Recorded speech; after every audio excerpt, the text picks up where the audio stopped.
Cecilia, good morning to you. Thank you so much for your time. You know, it's been a very busy week with elections, so we haven't had a chance to chat to you. I must firstly say congratulations on being re-elected. And speaking on that, talk to us about your plans for your the next 4 years.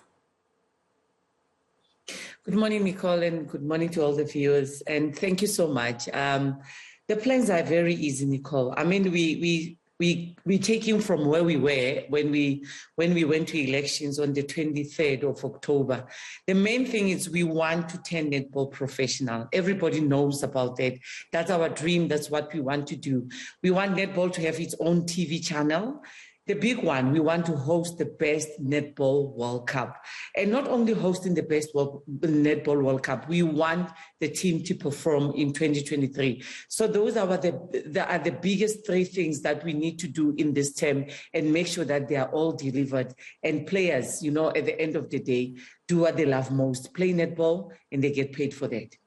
I know you've just been re-elected, Ma, but you have already been there for a term, so I'm sure you've already started trying to do point number one of what you just mentioned now, and that's turning netball professional. Have you managed to reach out to the necessary officials to have these discussions, and how's that going? No, we have.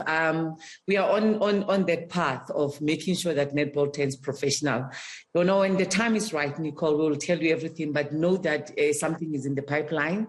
We are doing everything in our power to make sure that, you know, before the girls go and play 2023 Netball World Cup, netball in the country would have 10 professionals. So as we don't complain to say we're playing against the best of the best in the world, Australia, New Zealand, and England, which they have a professional league, because that makes them perform well. Because, you know, the more you play the games and the more you play professional and intense games every time, your game improves. You know, every player's game improves.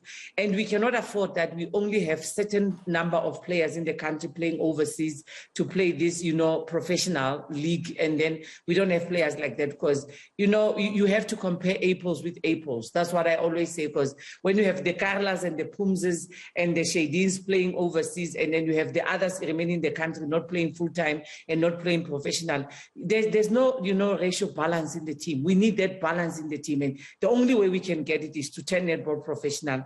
We must also export and import players like other countries do, and, you know, make netball what it should be, you know, take its rightful place in the country and turn it professional. Let the women be recognized, and you know what?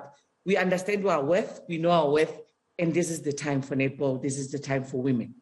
So, Ma, other than turning professional, with the one term that you have served, what are some of the other challenges that you have faced within administration in netball? And what are you promising to do better going into term two?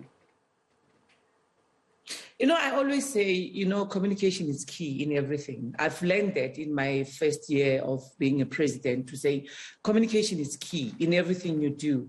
Communicate with the people. People are going to be happy. Tell your people your plans, and people will go with you. And then, you know what, listen. You know, to me, it's not only about communication, but listen to the people on the ground and ask them, what do they think it can be done better in netball? Because yes, as a former player, as a former coach, as a former administrator, still an administrator, I think the most important thing that we're missing, we think we know, and we think we know what people want.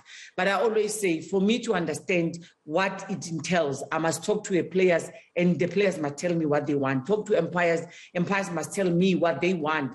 Talk to the coaches, they must tell me what they want. And talk to administrators, and they tell us their challenges within the districts and how we can do it within the province to help them. So to me, I've learned that communication is key, and consultation is key in everything, because if we do these things together and we've got the one goal and one thing that we do, a lot of things will go well. Because I believe we lacked more on, you know, doing things together and making sure that we understand where each other comes from.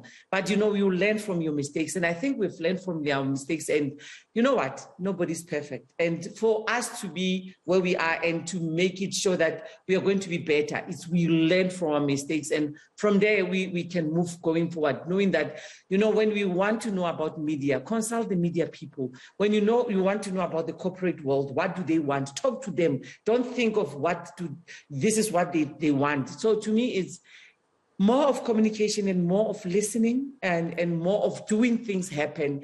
And you know what? More of playing netball, because I've realized that people, players, coaches just want to play netball. All they want to do is to be out there, play netball week in, week out. Let's make that possible. Cecilia, we have run out of time, unfortunately. We're going to have to leave it there for now. But thank you once again for joining us, and also big congratulations. We wish you all the best